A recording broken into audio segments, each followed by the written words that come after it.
Bismillahirrahmanirrahim. Assalamu alaikum, dear students. How are you? I hope you'll be fine.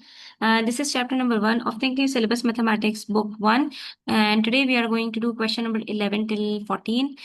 So watch the video till the end and do not skip the video. It includes some of the word problems related to squares, cubes, and their roots. So let's start with question number 11, which says the volume of a book in the shape of a cube is given. So always remember, when we talk about the 2D shapes like square and rectangle, we find their areas, okay? But when we talk about the 3D shapes like cube and cuboids, we find their volume. So always remember, if volume of a cube is involved, so it means it includes length multiplied by length multiplied by length, that is length cube, okay? So volume of a cube is always a cube of its length. The volume of a cube is the cube, perfect cube of or a cubed number of its length. That is, when we multiply length by itself twice, then we are going to get the volume of a cube. So if the volume of a cube is given, we can easily find out its length.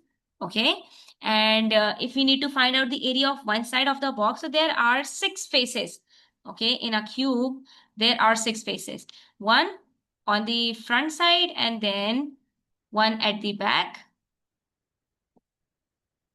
and then the 4 faces on the 4 sides.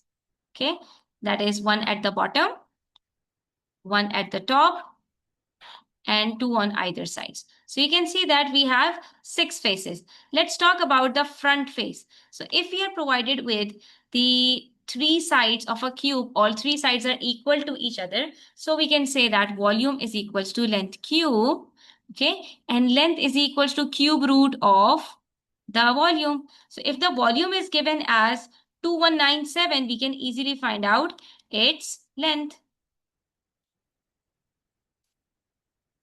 And how can we find the cube root of a number bigger than 3 digits or 4 digits? It's very simple. Just find out its prime factorization, if it's a perfect square or a perfect cube.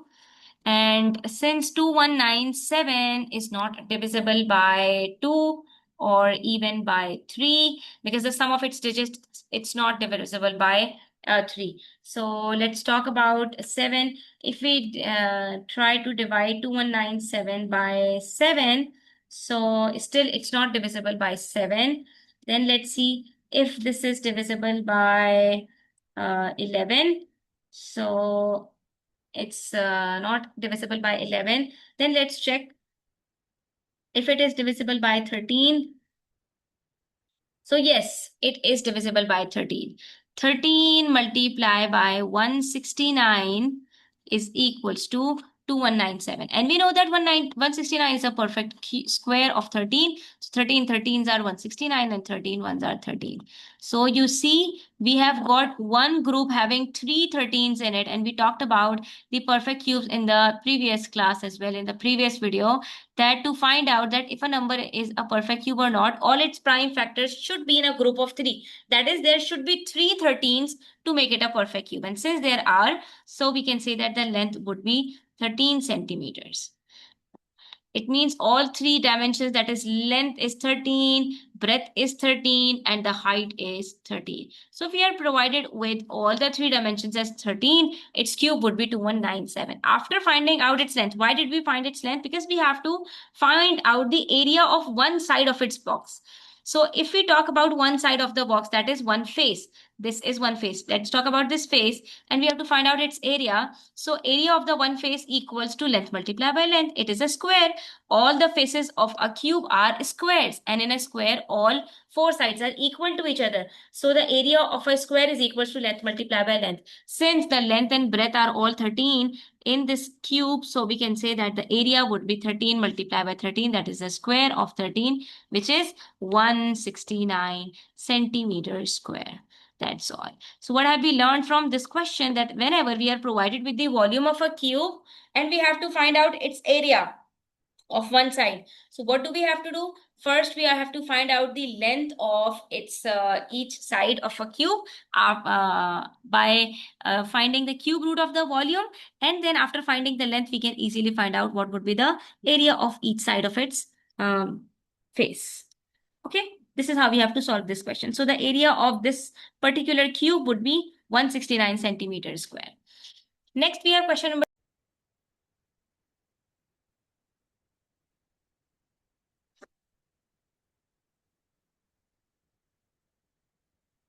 Okay, let's talk about question number 12.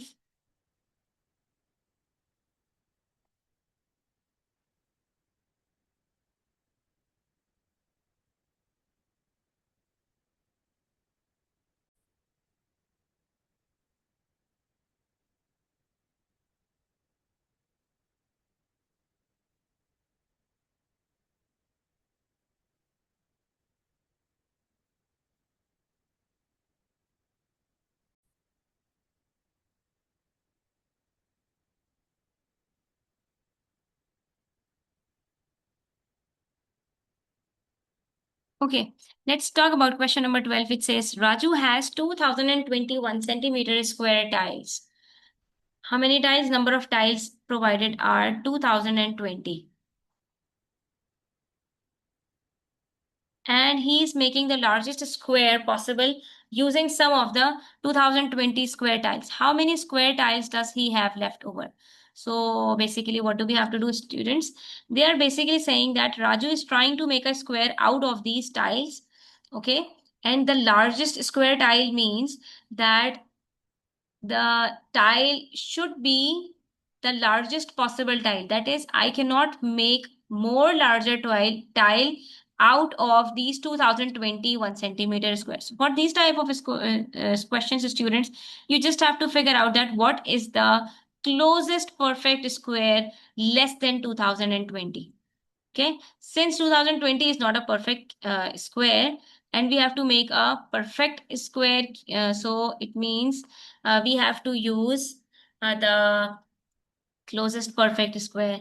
And for this, we can, students, assume that if we suppose the square of 34, it is 1024, and that of 42 is 1764. So if we talk about the square of 44, we know that the square of 44 is equals to 1936. And when we talk about the square of 45, so it's 2025. The square of 45 is 2025 and the square of 44 is 1936. And the question says that Raju has 2021 centimeter square tiles, which means that he cannot make a square having 45 tiles in each row because the square of 45 is 2025. He would be having 5 less tiles to make a square of 45 by 45 centimeters. Okay, so it means he can make a square of 44 by 44 centimeter squares, right? So how many square tiles does he have left over? So for this, we are going to subtract 2020 with 1936 and we will get the answer. If we subtract 2020 from 1936, the answer would be 84. That is 84 tiles would be left if he will make the square using the largest, if he is making the largest possible using all the squares he have. So if he will use 84 squares in each row, that is, in each row he will have 84 squares. So it makes 84 centimeter squares length, and in the breadth he will also have the same number of tiles. So 84 into 84 is equals to 1936. It means that this square would be made of 1936 squares, small squares. It will have a total of 1936 squares. Okay.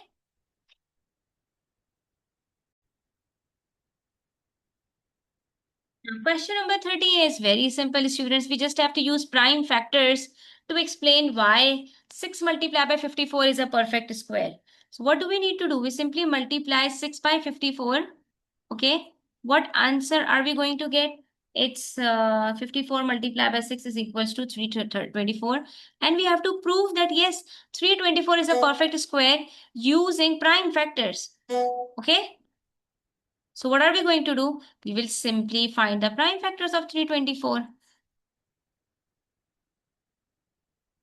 So 2 ones are 2, 2 6 are 12, 2 twos are 4, 2 8s are 16, 2 ones are 2, 3 27s are, 3 9s are, 3 3s are, and 3 ones are. Hence prove that yes, it is a perfect square because it has all its factors in pairs. And even if you split 6 into its pairs, that is 2 multiplied by 3, and 54 in its pairs, that is 2 multiplied by 3 multiplied by 3. 2 threes are 6, 6 threes are 18, 18 threes are 54. So you can see that we have a pair of 2 and then another pair of 3, another pair of 3. So you see, yes, hence prove that yes, 324 is a perfect square because we know that the definition of a perfect square is that the number which has all its factors in pairs is called a perfect square. So we simply have to multiply 6 with 54 and then we have to find out its prime factors and then we have to make pairs out of it to prove that yes, it is a perfect square. Now question number 14 is pretty tricky. So you have to focus that what are we going to do in this question.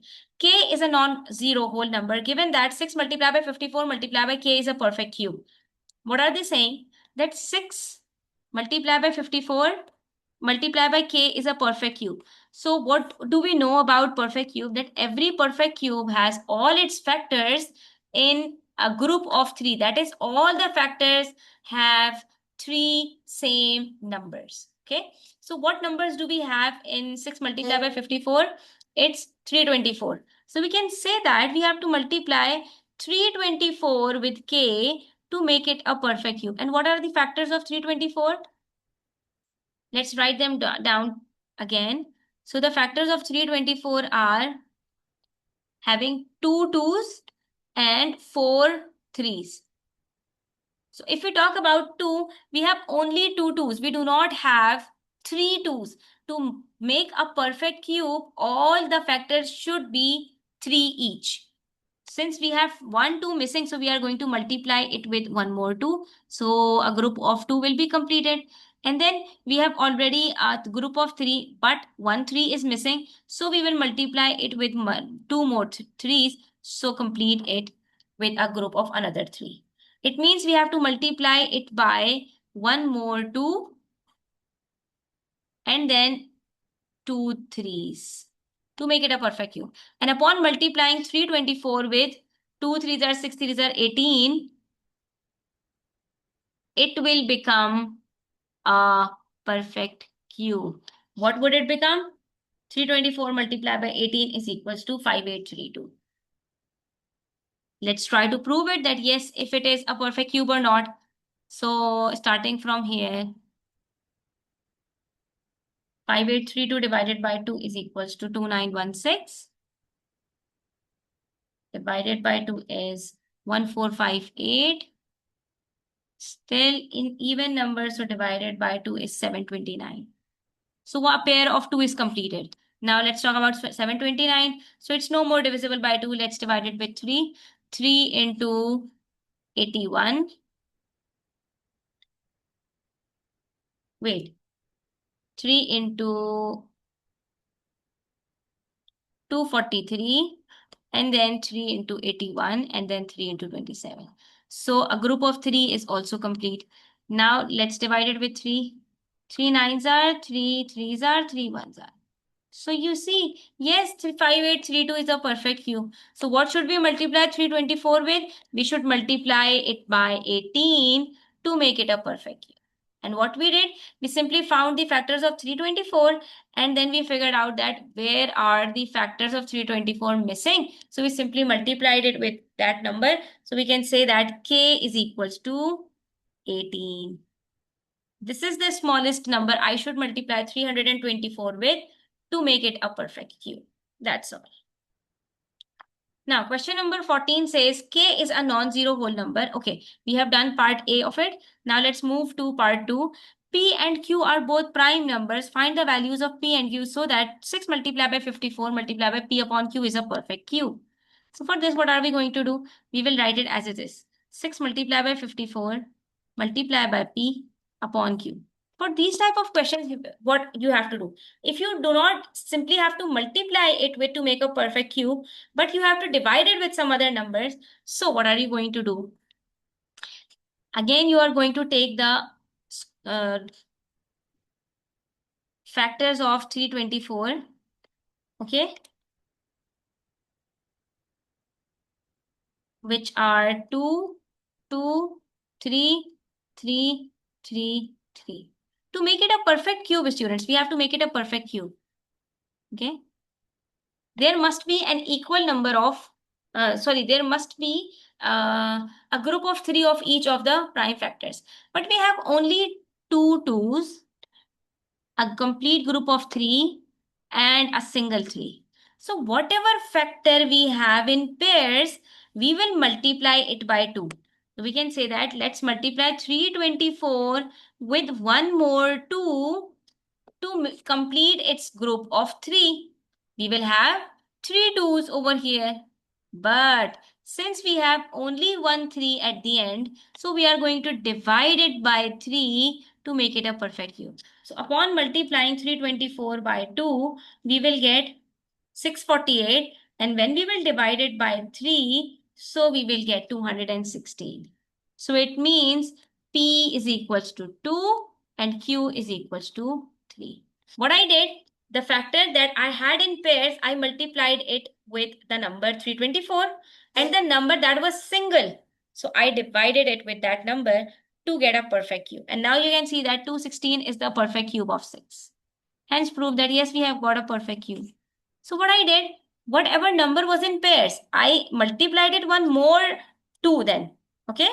Since 2 was in pairs, so I multiplied 324 with one more 2 to complete its group of 3. But since there was a single 3 at the end, so instead of multiplying it with 2 more 3's, what I did, I simply divided it with 3.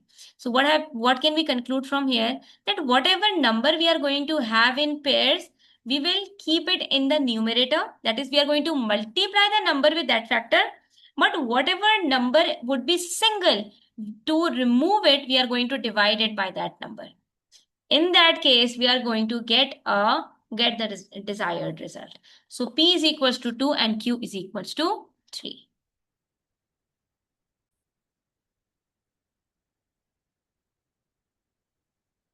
Okay, so we have completed till question number 14, inshallah. In the next video, we are going to do with few more questions. Until then, take care.